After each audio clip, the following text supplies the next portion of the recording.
Bem-vindos às Conversas da Diáspora. Esta é a segunda das entrevistas biográficas com personalidades que nasceram nos Açores e se afirmaram nas comunidades. A sua transmissão já é assegurada não apenas nas redes sociais da Direção Regional das Comunidades, mas também através de programas de televisão dos Estados Unidos e do Canadá. Graças à recente constituição da ADMA, Azores Diaspora Media Alliance, estas entrevistas são retransmitidas pela televisão portuguesa da Califórnia, pela rádio e televisão de Artísia e também pela FPTV de Toronto. Na semana passada estivemos nos Estados Unidos da América, em Rhode Island, com o professor Onésimo Teotónio de Almeida. Esta semana estamos no Canadá, em British Columbia, com o professor José Carlos Teixeira. Nasceu na Ribeira Grande, na ilha de São Miguel, e emigrou para o Canadá há 45 anos, em 1978.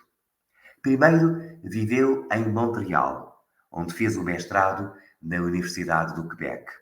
Depois viveu em Toronto, onde fez o doutoramento na Universidade de York.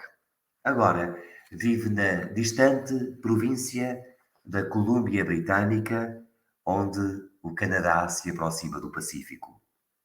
É professor do Departamento de Comunidades, Cultura e Estudos Globais da University of British Columbia, onde leciona Geografia Urbana e Social. É autor de mais de 70 publicações científicas, incluindo o livro Immigrant Geographies in North American Cities, que é obra de referência em variadas universidades canadianas e americanas. E tem recebido diferentes distinções, quer no Canadá, quer em Portugal. Por exemplo, a Medalha de Mérito do Conselho Mundial das Casas dos Açores, em 2005. A Ordem do Infante Dom Henrique, pela República Portuguesa, em 2006. O Prémio Talento da Secretaria de Estado das Comunidades Portuguesas, em 2007. O Prémio Investigação da Universidade da Colômbia Britânica, em 2008. A Insígnia Autonómica de Mérito Profissional, pela Região Autónoma dos Açores, em 2009. O Prémio Académico de Geografia Étnica da Associação de Geógrafos Americanos, em 2010. São prémios que distinguem uma vida que merece ser mais conhecida.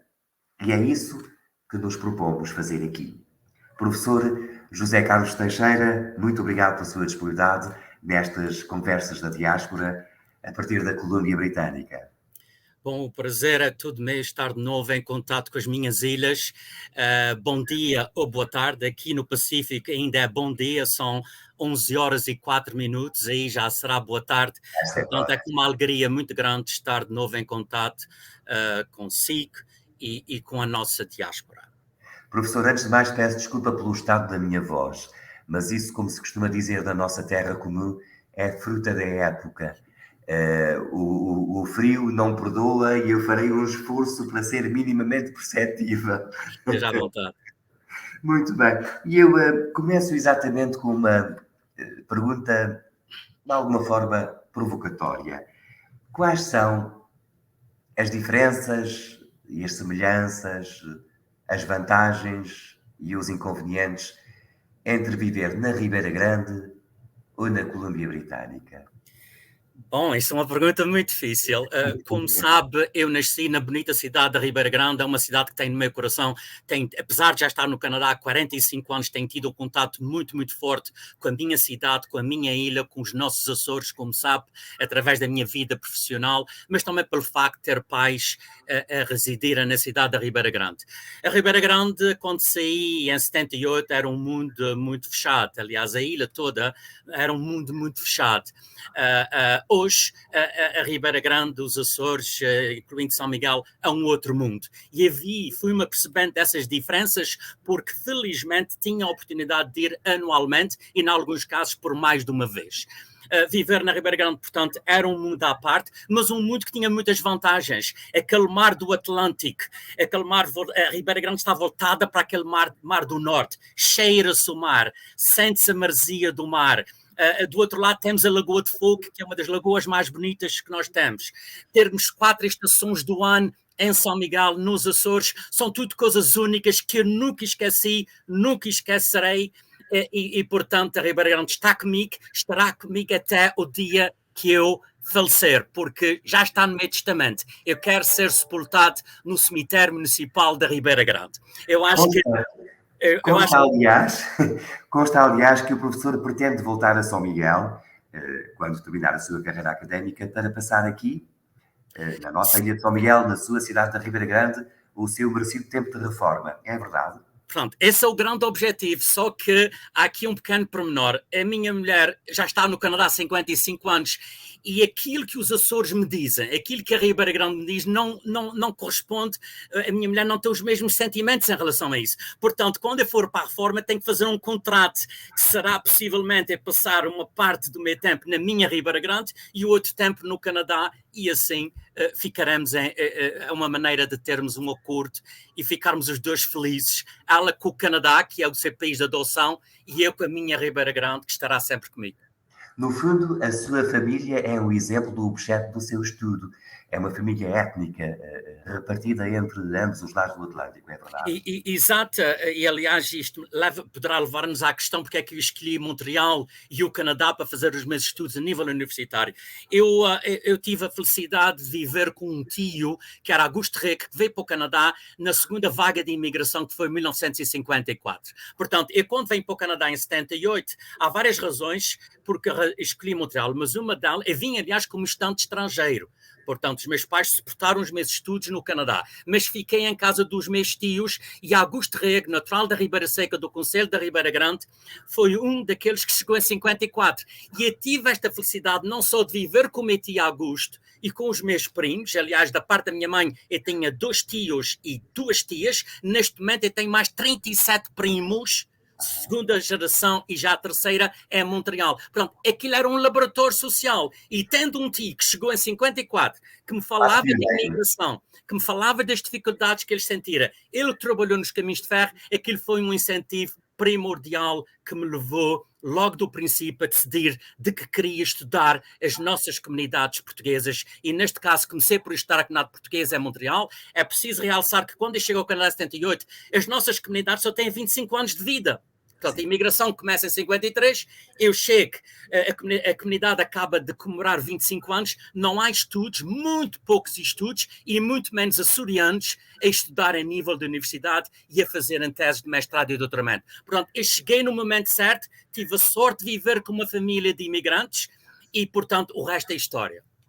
Mas consta que essa área de Vancouver, a British Columbia, a província da Colômbia Britânica em geral do Canadá, terá algumas semelhanças com a paisagem típica da Ilha de São Miguel, dos Açores em geral, no verde, por exemplo.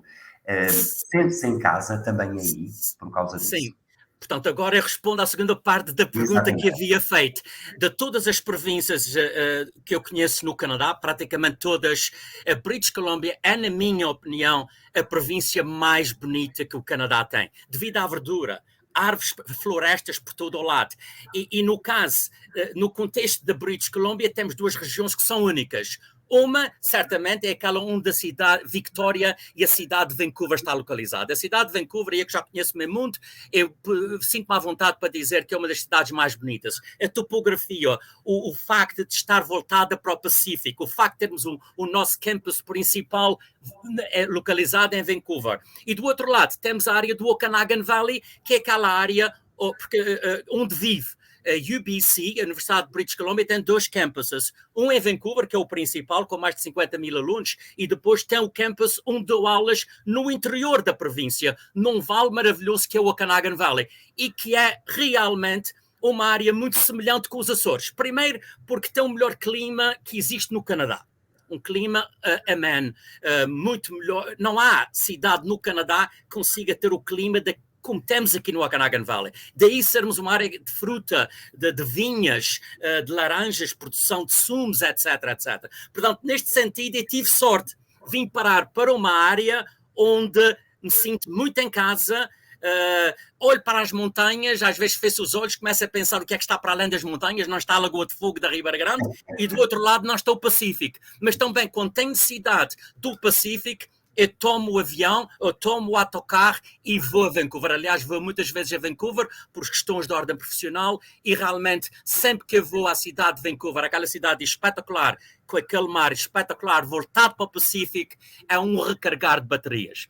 Aliás, então, já percebi. O senhor professor acha que British Columbia é a província mais bonita do Canadá porque é a mais parecida com os Açores. Exatamente, portanto, o verde e as nossas ilhas açorianas, todas elas são lindíssimas.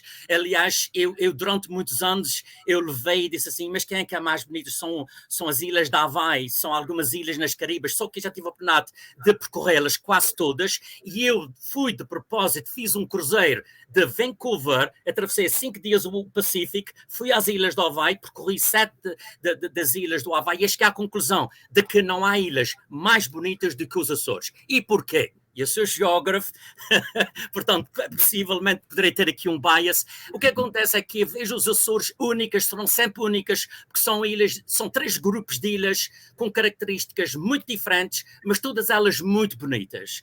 Com esta, bom, é isso que faz os Açores, esta complementaridade de diversidade em termos de natureza que faz os Açores, as lagoas, as montanhas, o Pico, etc, etc. Portanto, da Ilha das Flores e Corvo a Santa Maria e São Miguel, passando pelo Grupo Central, nós somos ilhas únicas.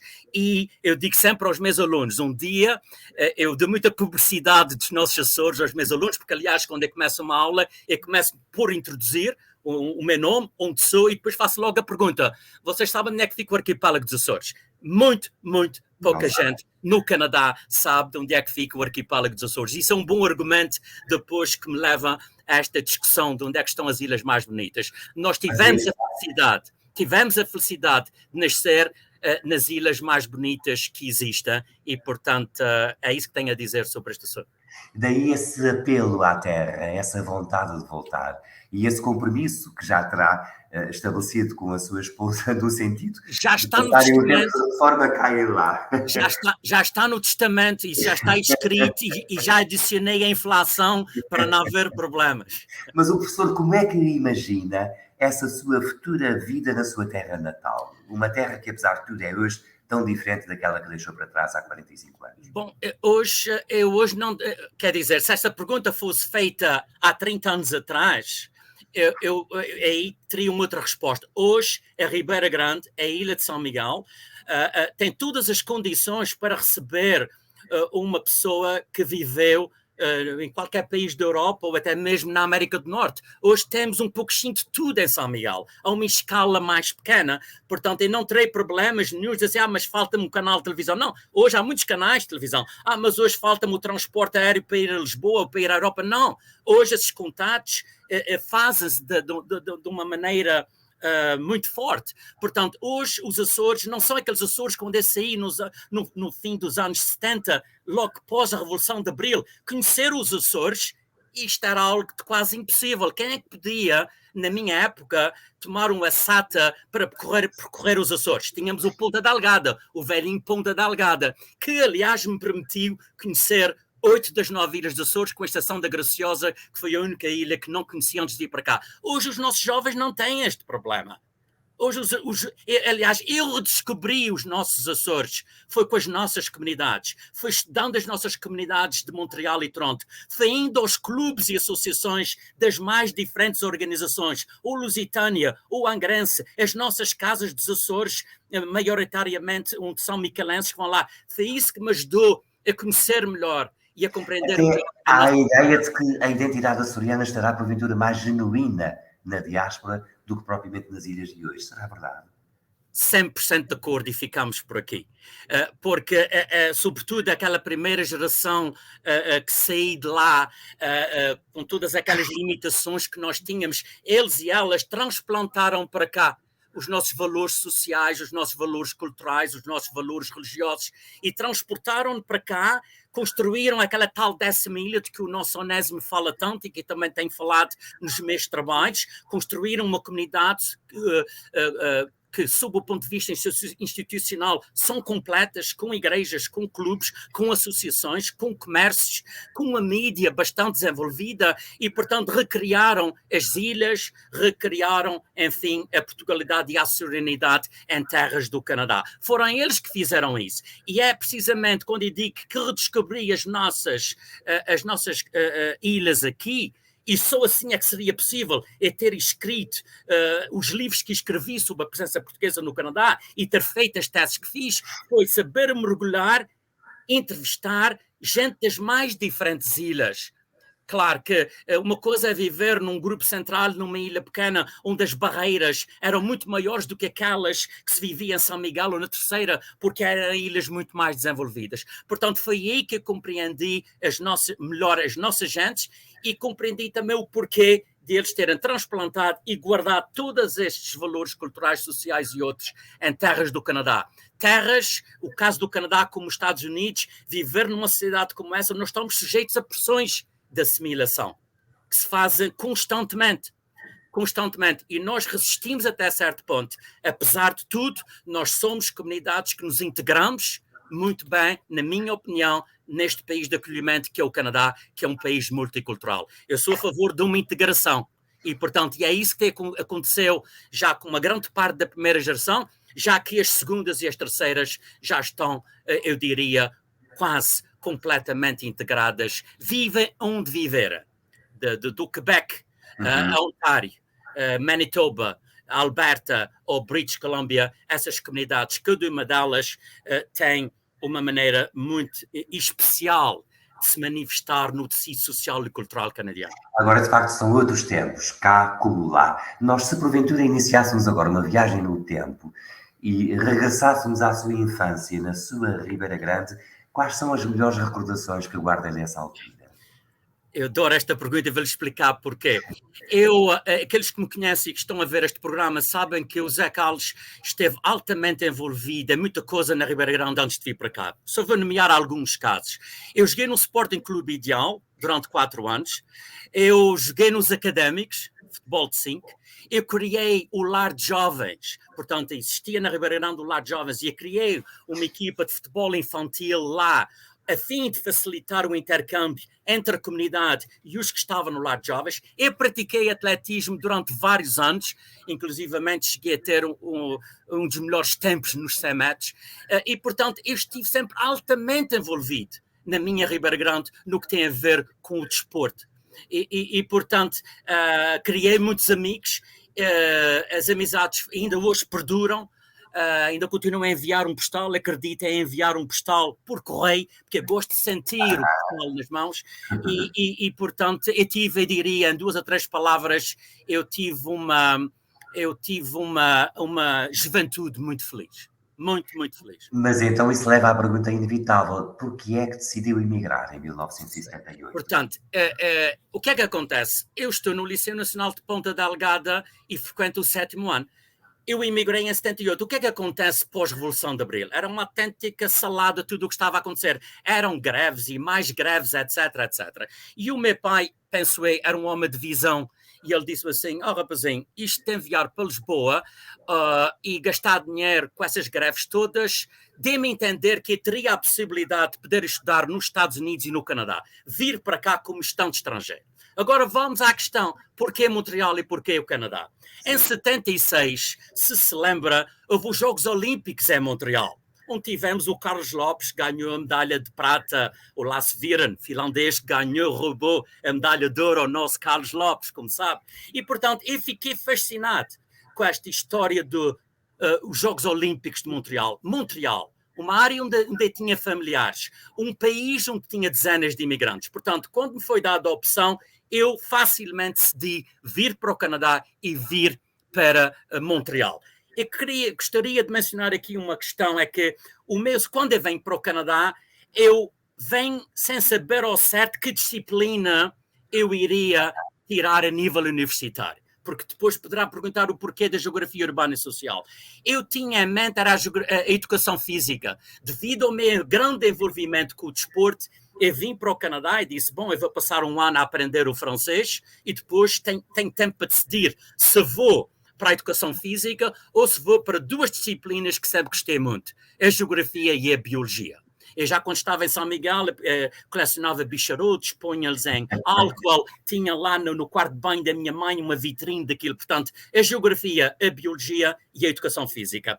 Eu dou realmente... Quem é que ganhou a geografia, então? Ganhou a geografia porque eu no colégio, quando eu estava a aprender o francês, porque o francês que levava aí dos Açores era muito rudimentar, eu não estava preparado para dar entrada na universidade, eu quando estou no colégio, eu era o melhor aluno daquela disciplina. E um dia, o professor muito simpático, porque eu raramente falava na classe, eu tinha medo de falar, porque isso é uma das barreiras que nós sentimos, é quando chegamos a uma universidade, etc., eles vão nos reconhecer pelo acento, de accent, you know, ou pela dificuldade que nós temos a comunicar. E eu, como nunca falava na aula, e era o melhor aluno, um dia o professor chamou-me, marcou no teste, por favor, vem ao meu escritório. Eu até, aliás, fiquei preocupado. Eu disse, será? O que é que aconteceu? Porque é que ele quer me ver? E a conversa dele foi muito aberta. Ele disse, de onde é que vens? O que é que estás a fazer aqui em Montreal? E o que é que pretendes fazer? Eu expliquei-lhe isso e ele só me disse em francês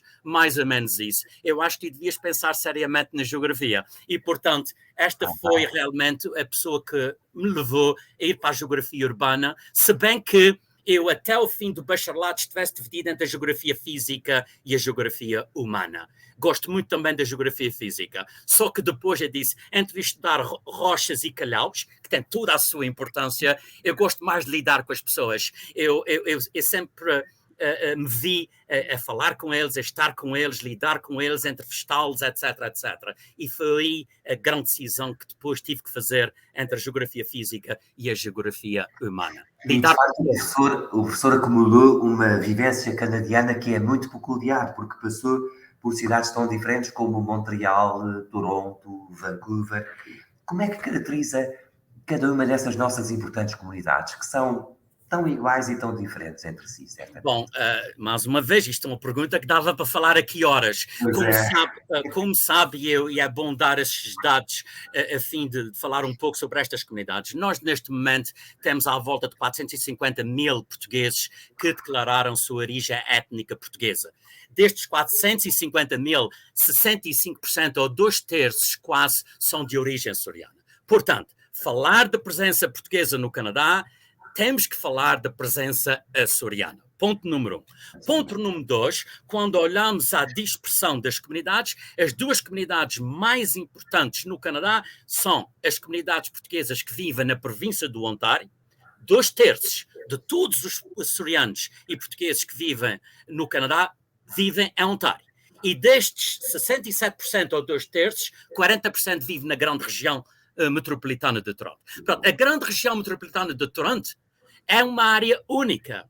De todos os portugueses dispersos pela diáspora, incluindo a diáspora açoriana, o caso de Toronto é um caso único, é um verdadeiro laboratório social. Nós estamos, se formos ver a classificação por número de imigrantes, segundas e terceiras gerações, nós estamos em 11º lugar, atrás de grupos como os ingleses, os irlandeses, os escoceses, os alemães, os chineses, os indianos, os italianos, os polacos e os filipinos. Nós aparecemos aí. Pronto, isso é um caso único. Nós estamos em 11º lugar nesta grande região metropolitana de Toronto. E quando estamos a falar desta comunidade, estamos a falar dos Açores. Quando se fala de uma 10ª ilha, que também existe nos Estados Unidos, essa 10ª ilha está implantada no coração da cidade de Toronto. Portanto, o caso de Toronto, como digo, podíamos falar horas sobre esta comunidade, é uma comunidade bem estruturada ainda hoje. Aliás, eu vivi 8 anos em Montreal, vivi mais de 2 décadas em Toronto. Há uma comunidade que me diz muito. Há uma comunidade... marcou bastante, não foi? Das 3 cidades, porventura, aquela que terá marcado mais ainda. Sim, foi muito, muito difícil vir para uma província onde as comunidades estão muito dispersas e onde há pouquíssimos portugueses. Felizmente que, devido à internet, devido às amizades que criei, ainda o ano passado dei 3 ou 4 entrevistas para a televisão e para os jornais locais, o que quer dizer que estou sempre em contato. sempre em contato com as nossas agentes de Toronto, e há voos que eu faço a nível internacional que arranjo sempre maneira de chegar cedo, o dia antes, e só partir 7 ou 8 horas depois. E e vou até o centro da cidade e percorro a minha Dundas, percorro a minha College, vou à área da Kensington Market, como sabe, nomeei para National Historic Site. Eu vou lá, mas muitas vezes tenho que ser sincero, eu não quero me encontrar com ninguém. Eu só quero ver, cheirar, apreciar aquela comunidade que eu estudei durante vários anos, e nem familiares da parte da minha mulher sabem que eu estou em Toronto. Isso para dizer que é difícil ser imigrante, e é muito mais difícil ser aquele tipo de imigrante que fui, neste caso estudante, e que foi ir para Montreal, criar amizades e depois mudar para Toronto, passar aqueles anos que passei lá, e depois, por razões de ordem profissional, vir para uma outra província. Vancouver fica a mais de 4 horas e meia de Toronto, fica no fim do outro mundo. E eu tenho uma pequena história, se me permite compartilhar aqui com o amigo, que é o seguinte: eu quando me dei para Vancouver, eu nunca disse à minha mãe que tinha saído de Toronto.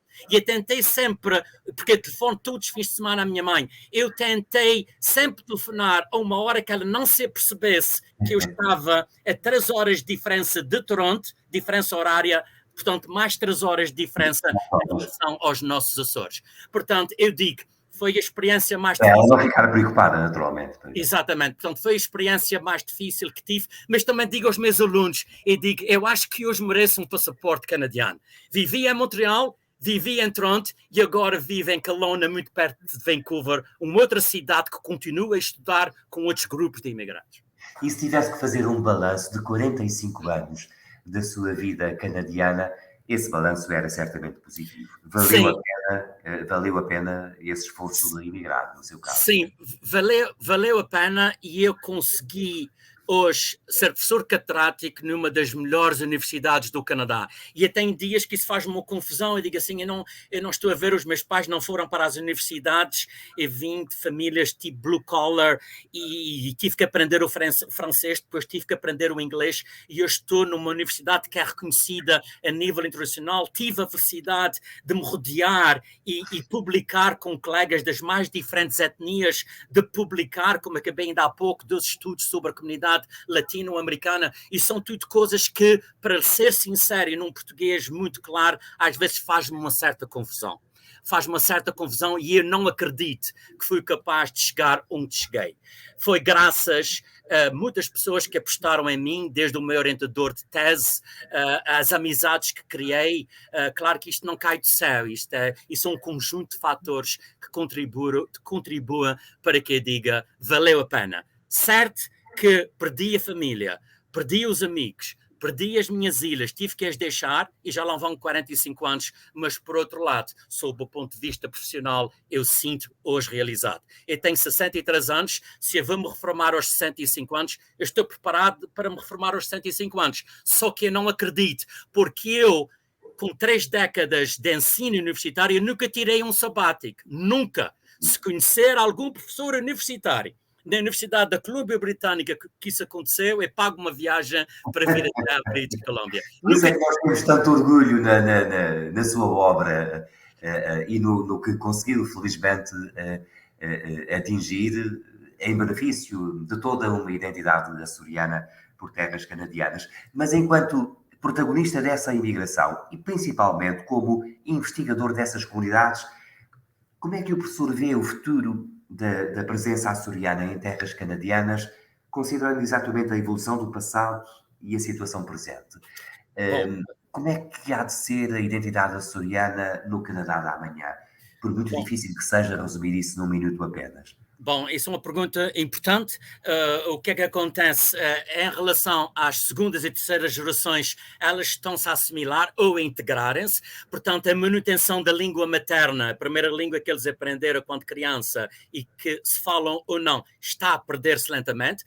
Começa a assistir-se a uma fragmentação daquelas pequenas ilhas que nós tínhamos nos grandes centros urbanos, porque a imigração dos Açores para o Canadá tem diminuído.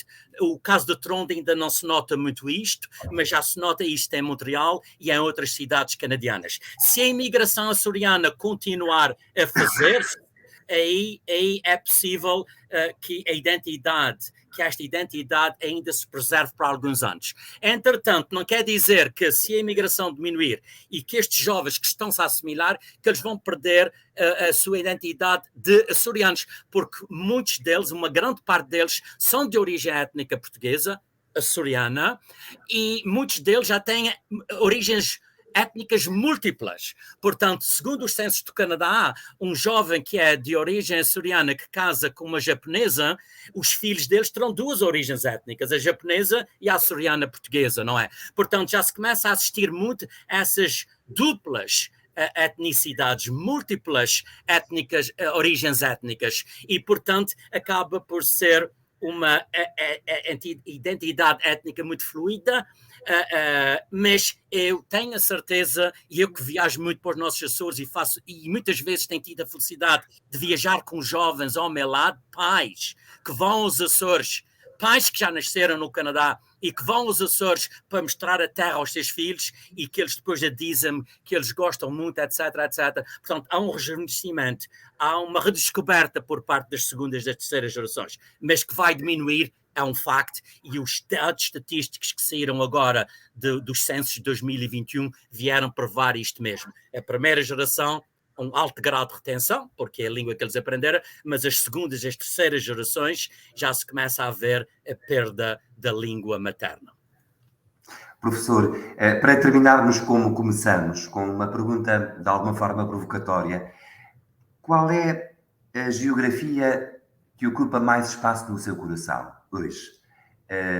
Os Açores ou o Canadá?